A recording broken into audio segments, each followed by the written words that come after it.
Olá, queridos, paz, tudo bem? Mais uma vez nós estamos separados por essa pandemia, mas juntos por essa tecnologia e mais ainda, juntos pelos laços do Calvário, pelo amor de Jesus Cristo que nos fez um só.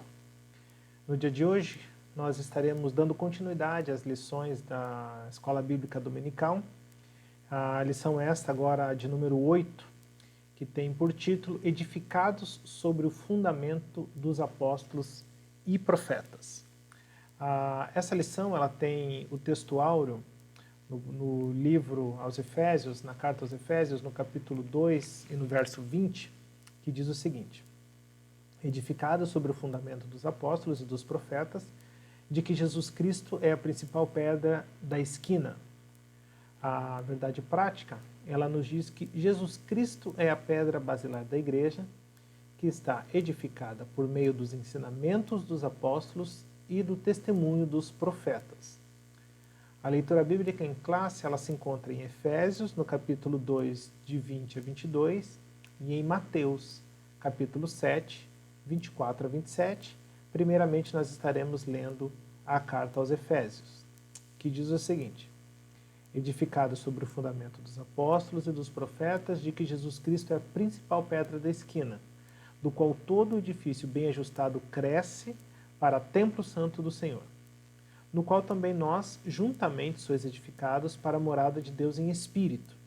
Agora em Mateus capítulo 7, verso 24 a 27, a palavra de Deus nos diz assim: Todo aquele, pois, que escuta estas minhas palavras e as pratica, assemelhá-lo-ei ao homem prudente que edificou a sua casa sobre a rocha, e desceu a chuva, e correram rios, e assopraram ventos, e combateram aquela casa, e não caiu, porque estava edificada sobre a rocha.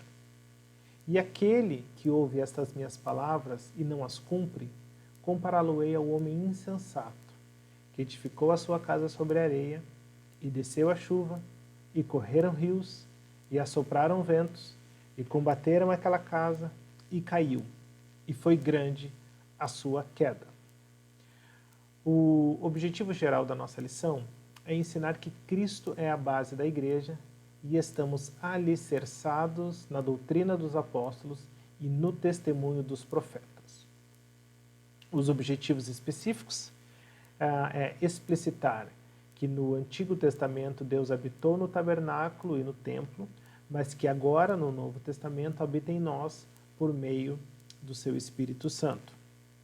Segundo, apresentar o fundamento da igreja como doutrina dos apóstolos e testemunho dos profetas. E terceiro, refletir que somos templo do Espírito Santo e devemos viver em santidade. A nossa lição, ela tem 3 pontos principais, que é 1. O edifício espiritual. 2. O fundamento, apóstolos e profetas. E 3. Edificados para a morada de Deus. Se nós formos avaliar, nós já estamos no capítulo 2, no final do capítulo 2 de Efésios. Entendendo a linha que Paulo está traçando, a gente vai verificar, vamos voltar para os versículos iniciais, obviamente que nós não vamos voltar para a temática das lições anteriores, mas para que a gente possa entender por que Paulo chega nessa figura do edifício e como ele vem tratando esse assunto. Então, primeiramente, lá no versículo 1, ele vai falar que nós estávamos mortos nos nossos pecados e ofensas e Deus nos vivificou. Depois, no versículo 5, ele vai falar que quando estávamos mortos nas nossas ofensas e ele nos vivificou juntamente com Cristo, nós fomos salvos pela graça. E agora, versículo 13, mas agora em Cristo, vós que estavais longe, ou seja, nós estávamos dispersos, já pelo sangue de Cristo chegastes perto, ou seja, Jesus Cristo, através do sacrifício no Calvário, ele nos junta. Nós vivíamos dispersos, mortos nos nossos pecados e ofensas, mas ele nos vivificou, nos justificou, nos salvou e agora nos juntou para sermos um só corpo e vivermos um só espírito. No versículo 16 ele vai dizer, pela cruz, ou seja, através da cruz, através do sacrifício de Jesus Cristo, ele reconciliou ambos. Ambos quem? Ele está falando do povo judeu e dos gentios. Então, agora ele juntou a ambos, não existe mais separação. Então, ele junta a ambos, o qual fez um só povo. E o apóstolo Paulo ele vai dizer no próprio versículo 14, derrubou a parede da separação que estava no meio. Então, agora Jesus Cristo não vai mais tratar como judeus e gentios, são todos um só povo. E no versículo 19, ele vai dizer, então agora não existe mais estrangeiro, não existe forasteiro, todos agora são concidadãos dos santos e da família de Deus. E com isso a gente faz essa pequena introdução para entender essa linha de pensamento do apóstolo Paulo, e agora ele vem justamente tratando do povo de Deus, da igreja, como esse edifício espiritual. Voltando um pouquinho, aí já é o ponto 1 da nossa lição, que ele vai falar sobre o santuário judeu. É interessante a gente observar na teologia do Antigo Testamento que Deus ele sempre se apresenta ao judeu, ao povo hebreu, com sinais e maravilhas. Daí que o apóstolo Paulo, em 1 Coríntios, no capítulo 1, versículo 22, ele vai dizer, os judeus pedem sinal e os gregos buscam a sabedoria. Por quê? Porque a cultura judaica, a cultura religiosa judaica sempre viu Deus operando com sinais. Era um Deus de poder, um Deus poderoso que agia de maneira sobrenatural. A gente vai ver isso desde o início, quando Deus chama Moisés, Deus já chama Moisés mostrando um milagre. Era a sarça que não se queimava, ali mesmo Deus já mostra para Moisés alguns sinais da serpente. Ele pega a vara, se transforma em serpente, ele coloca a mão no peito, tem lepra, depois ele é curado. Então ali ele já começa a perceber os sinais, a manifestação dos sinais do Deus Yahvé, o Deus Todo-Poderoso, o Deus de Israel. A gente vê também Deus operando as suas maravilhas nas pragas do Egito. Então ali o povo começa a ver que quem realmente é o Deus dele, como esse Deus se manifesta, se revela ao seu povo. A gente vai ver Deus abrindo o Mar Vermelho, a gente vai ver no tabernáculo a Deus se mostrando presente através de uma nuvem de fumaça. Então a presença de Deus, a Shekinah de Deus, ela era vista fisicamente como uma nuvem de fumaça. A gente vê, por exemplo, Moisés subindo no monte e tendo toda uma manifestação da glória de Deus, a ponto que Moisés, quando ele desce, o povo não consegue olhar para Moisés, porque o rosto de Moisés brilhava pela glória que resplandecia de Deus. Então o povo está vendo esses sinais.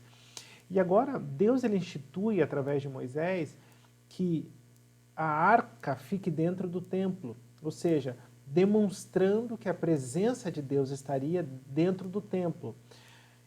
E isso fica muito forte na cultura judaica, ao ponto do judeu entender que Deus estava sempre dentro do templo, Deus estava ali dentro da igreja, Deus ele se manifestava dentro daquele lugar. Ao passo que quando Jesus Cristo ele tem uma conversa com a mulher samaritana, em João capítulo 4, ela pergunta para Jesus Cristo, depois daquela pequena conversa, onde ela realmente entende que Jesus Cristo ele, revela a vida dela, e ela fala que ele é um profeta, e nisso ela já questiona Jesus Cristo, querendo saber onde ela precisa adorar, e ela fala justamente isso, onde que nós precisamos adorar a este Deus? Nós precisamos adorar neste monte onde os nossos pais adoraram, ou nós devemos ir para Jerusalém? Ou seja, aquela ideia de que Deus está num lugar, que nós precisamos nos deslocar até onde Deus está para ali podermos oferecer o nosso culto. E aí, obviamente, que Jesus Cristo ele responde no próprio João capítulo 4, versículo 23 e 24, ele vai dizer, mas a hora vem, e agora é, em que os verdadeiros adoradores adorarão o Pai em espírito e em verdade, porque o Pai procura tais que assim o adorem. Deus é espírito, e importa que os que o adorem em espírito e em verdade. Então aqui Jesus Cristo ele já começa, e o apóstolo Paulo ele se aproveita dessa expressão de Jesus Cristo, e ele vai discorrer a respeito do templo do Espírito Santo, a gente já vai falar um pouquinho mais disso a seguir, mas Jesus Cristo ele já está mostrando aqui que Deus ele não se limita ao templo. Deus ele não se limita a 4 paredes da nossa igreja. Deus ele não está limitado ao sistema que nós homens criamos. Deus ele não se limita à igreja institucional, ou seja, a denominações, a padrões, a cultura, a tradição. Deus está acima de todas essas coisas. Nós não podemos formatar Deus dentro do nosso padrão. Deus está muito além de todas essas coisas. Então a gente não pode jamais confundir a instituição igreja do corpo de Cristo, igreja. Aí a gente fica, algumas pessoas meu Deus, decreto para fechar a igreja, agora a gente não vai mais poder, vai fechar a igreja, o que vai ser? A igreja de Cristo nunca vai fechar. O que está sendo fechado é um templo, é uma casa, é um edifício. A igreja, a verdadeira igreja de Cristo nunca parou de existir, nunca deixou de exercer a sua atividade. Agora a igreja simplesmente ela foi transportada para dentro das nossas casas, aliás, onde sempre esteve, porque a igreja somos nós, e se nós estamos nas nossas casas, a igreja está em casa. Se nós vamos para o templo, a igreja está no templo. Então a gente precisa dissociar esse conceito de que Deus está lá dentro. Claro que Deus reservou aquele lugar para se manifestar, para mostrar a sua glória, mas muito mais do que isso, e é o que nós vamos ver no próximo tópico, nós somos a igreja de Deus. Então esse momento é mais do que propício que nós estamos vivendo para compreender essa verdade e entender que a mesma pergunta que a samaritana fez para Jesus Cristo: onde que eu tenho que adorar a Deus?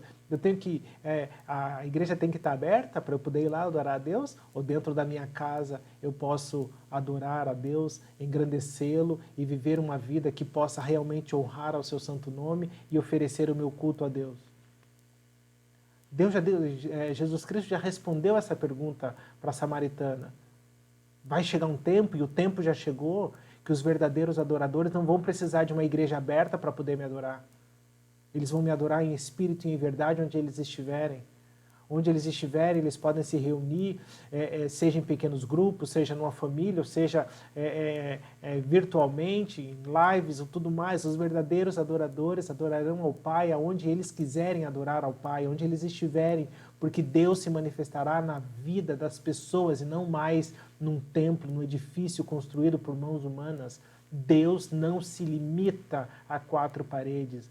Deus não se limita ao nosso sistema. Deus não se limita à nossa denominação. Deus é muito maior do que a religião. Nós não podemos encaixotar Deus. Nós precisamos realmente entender quem Ele é nas nossas vidas e adorá-lo por tudo isso que Ele é. Aí Mateus, no capítulo 16, no verso 18, ele nos diz: pois também eu te digo que tu és Pedro, e sobre esta pedra edificarei a minha igreja, e as portas do inferno não prevalecerão contra ela. Ou seja, não existe decreto, não existe pandemia, não existe absolutamente nada que possa fechar ou prevalecer contra a igreja do Senhor. Porque nós somos a igreja do Senhor, nós somos o corpo de Cristo.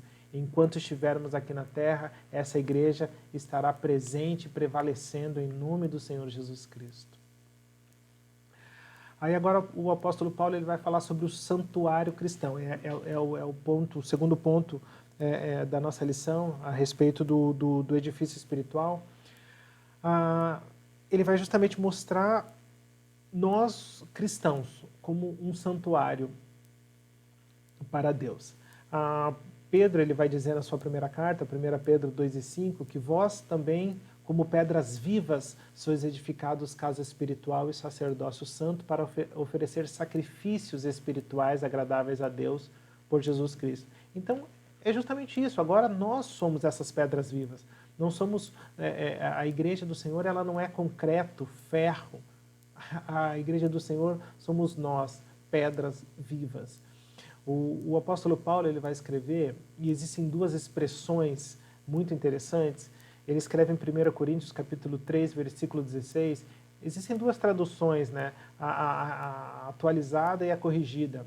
A corrigida ela vai falar que nós somos templo de Deus, né? Não sabeis vós que sois templo de Deus e que o Espírito de Deus habita em vós?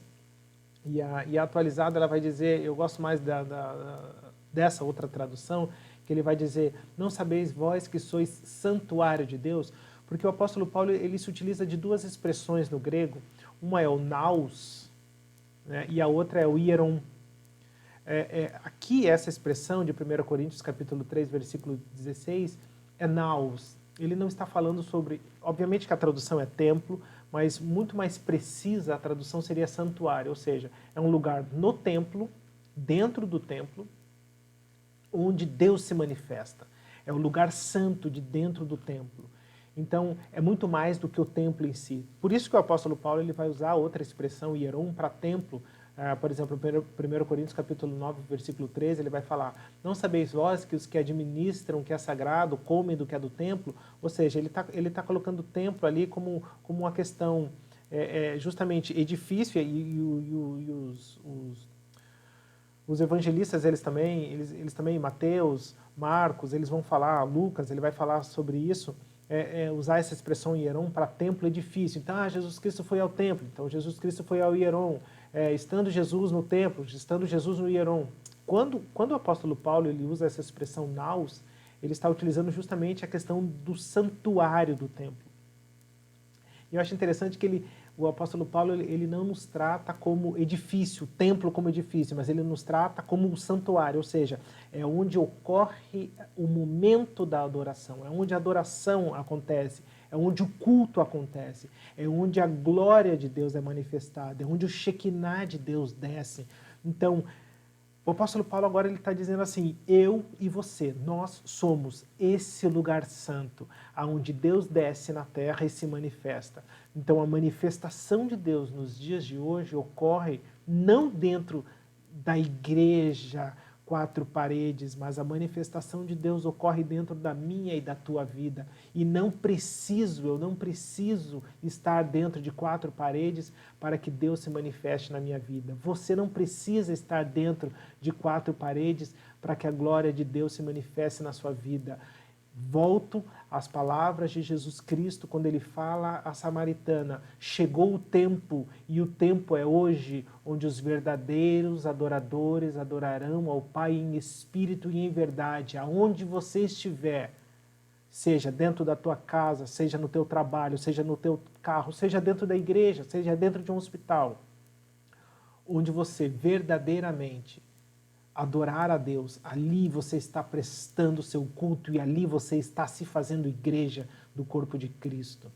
Então, mais uma vez, precisamos nos dissociar dessa ideia de que nós precisamos ir lá para que Deus se manifeste. Não, lá nós apenas nos juntamos como corpo de Cristo. Isso obviamente que é maravilhoso, isso é grandioso, nós podermos estarmos em comunhão, celebrando a comunhão, celebrando o corpo de Cristo, mas para adorar a Deus, para reconhecer quem Deus é, eu não preciso estar lá. Isso eu devo fazer todo instante da minha vida. Aí o apóstolo Paulo vem e ele fala, quer comais, quer bebais, quer façais qualquer outra coisa, tudo seja para a honra e glória do seu santo nome. Ou seja, o meu agir, o meu respirar, o meu falar, o meu conversar deve adorar a Deus, deve refletir o meu culto e a minha adoração ao Deus que fez tudo por mim, já morreu na cruz, já me deu a salvação, já me deu todas as bênçãos que Ele poderia me dar. E aí o apóstolo Paulo ele continua e coloca Cristo como pedra principal, como pedra angular. Cristo é a pedra principal dessa edificação. Então ele vai falar de um edifício, que somos nós, ele vai falar do fundamento, que são os apóstolos, e ele coloca como pedra principal, a coluna principal dessa construção, Cristo. Jesus Cristo ele vai nos dizer, Mateus ele registra isso, Mateus capítulo 16, verso 18, ele vai dizer, aquela conversa que ele tem com Pedro, onde está estabelecendo ali Pedro ali como o primeiro responsável, o primeiro pai da igreja, e ele vai dizer, pois também eu te digo que tu és Pedro, e sobre esta pedra edificarei a minha igreja. Obviamente que Jesus Cristo ali ele faz um jogo de palavras, não falando que Pedro é a pedra, mas que o próprio Jesus Cristo é a pedra da igreja. Então Jesus Cristo é a primeira pedra, é a pedra angular, é a pedra de esquina, e que as portas do inferno não prevalecerão contra ela. Então é interessante a gente observar e refletir acerca disso, porque se Jesus é a pedra fundamental, se Jesus é a coluna principal da igreja, qualquer igreja que não tenha Jesus Cristo como alvo, como referência, como centro, essa igreja não é de Cristo. Pode parecer até um pouco absurdo dizer um negócio desse, mas uma igreja de Cristo ela tem que ser cristocêntrica. É óbvio.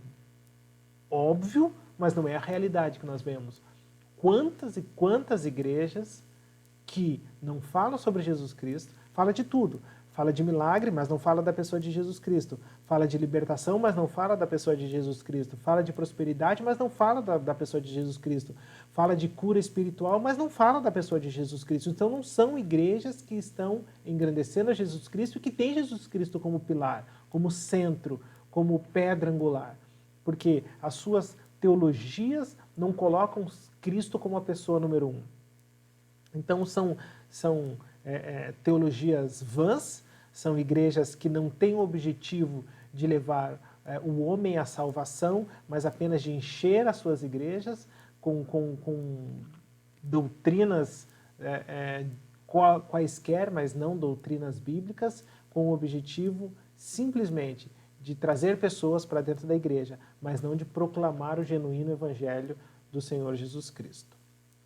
Com isso a gente termina o ponto 1, um edifício espiritual, né, o santuário judeu, o santuário cristão, Jesus Cristo, a pedra angular, a pedra principal, e nós entramos agora no ponto 2, que é o fundamento, apóstolos e profetas.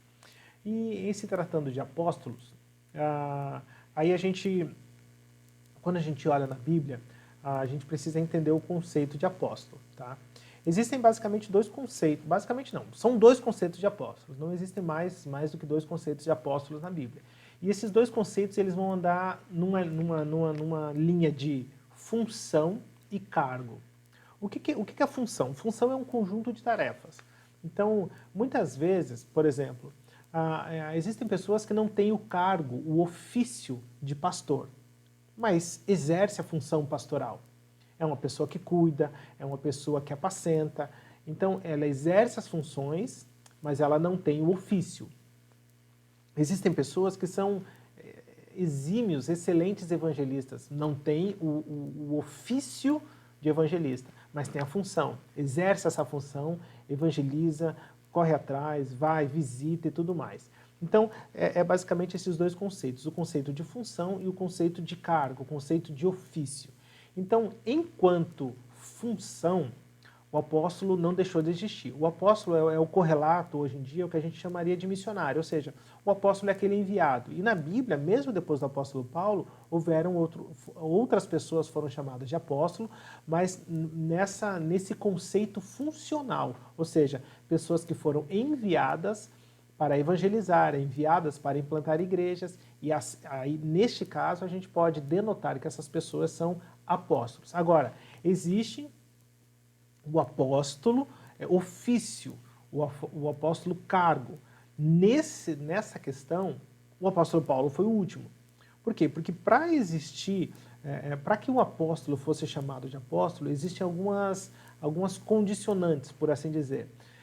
Primeiro, o apóstolo, aí a gente está falando do colégio apostólico, né, dos 12.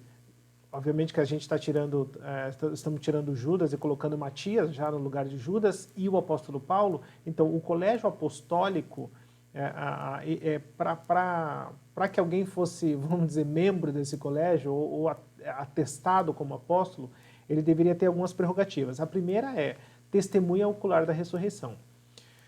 Quando quando Judas morre e é necessário que um 12º apóstolo ocupasse essa função, esse cargo, esse ofício, o colégio apostólico se reúne, a gente vê isso lá em Atos no capítulo 22 e 23, e ele vai dizer que para que alguém possa substituí-lo, Judas, esse alguém precisava ter conhecimento desde o batismo de João até o dia em que de entre nós foi recebido em cima um deles, se faça conosco testemunha da ressurreição. E aí a Bíblia vai dizer no versículo 23 de Atos 1, e apresentaram dois, José chamado Barsabás, e tinha por nome o Justo, e Matias. E nesse caso, obviamente, que ficou Matias, eles lançaram sorte, lembrando que ainda não existia o Espírito Santo, por isso que lançaram sorte. Depois é o próprio Espírito Santo que começa a dar discernimento aos apóstolos, aos discípulos, e eles começam a fazer suas escolhas baseadas no Espírito Santo. Mas como ainda o Espírito Santo ele não havia descido, então por isso que eles lançam sorte. A gente vê isso no versículo 24. Aí a sorte caiu sobre Matias. Então, o próprio colégio apostólico ele já denota essa necessidade de, para ser apóstolo, precisaria ser testemunha ocular da ressurreição de Jesus Cristo.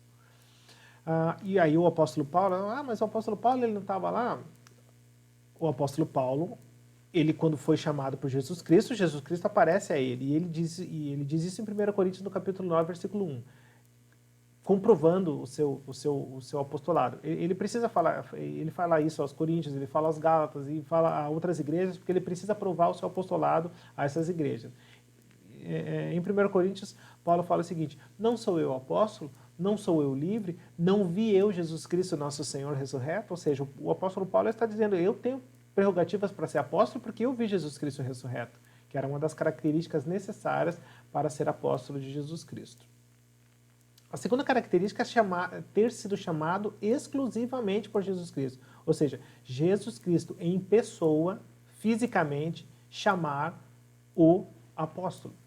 A gente vai ver isso lá em Mateus capítulo 10, versículo de 2 a 4, mostrando ali Jesus Cristo chamou os 12 apóstolos, Simão, Pedro, André, Tiago, Zebedeu e todos os outros mais. Então, aqui Jesus Cristo separa os 12 e depois a gente vê Gálatas capítulo 1 inteiro.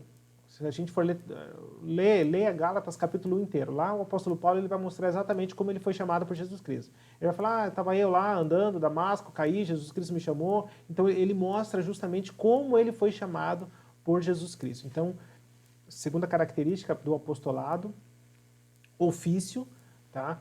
Como cargo, o apóstolo, primeiro, ter sido testemunha da ressurreição, ter sido chamado pelo Cristo em pessoa. Tá?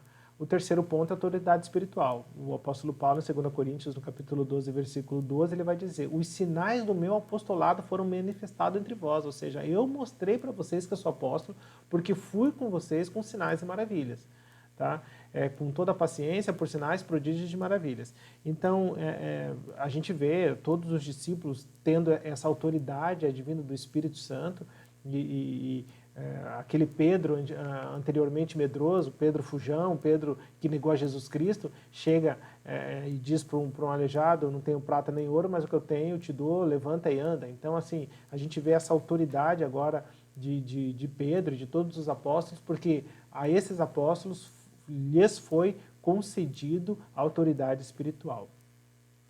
E a gente vê o que a gente está estudando agora, justamente, eles foram inspirados pelo Espírito Santo para lançar os fundamentos da fé.